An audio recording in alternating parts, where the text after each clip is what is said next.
Il y aurait entre 80 et 100 djihadistes français qui sont détenus par les combattants kurdes, le reste étant des Irakiens et des Syriens. A priori, encore une fois, il n'y aurait pas eu d'évasion de djihadistes de grande importance au cours de cette semaine de chaos qui vient de s'écouler. En revanche, il y a eu des évasions d'épouses de djihadistes, quelques-unes françaises, du camp de Ain Issa, où il y a beaucoup de membres de familles de djihadistes avec des enfants. Ça a été confirmé de manière officielle par les Français parce qu'il y a dans ce camp-là des dizaines de milliers d'épouses, d'enfants de djihadistes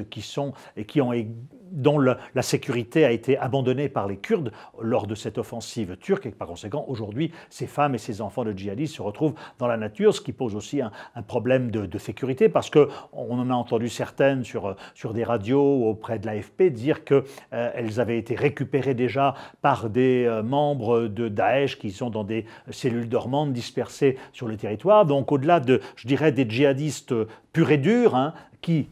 d'après ce qu'on sait, sont détenus encore dans des prisons au nord-est de la Syrie, il y a le problème de la dispersion de leurs épouses, des enfants. Pour l'heure,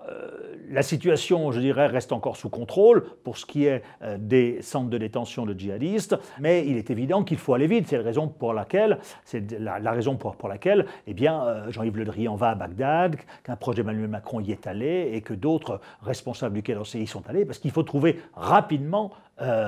une solution avant que le chaos ne s'installe et que soit les djihadistes soient libérés, se libèrent d'eux-mêmes, soit d'autres djihadistes montent une opération d'évasion contre ces prisons, ça s'est passé dans le passé, ou soit, je vous le répète, que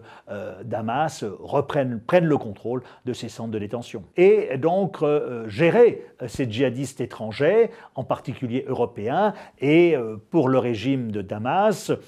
détenir ces djihadistes européens, français en particulier, eh bien c'est une carte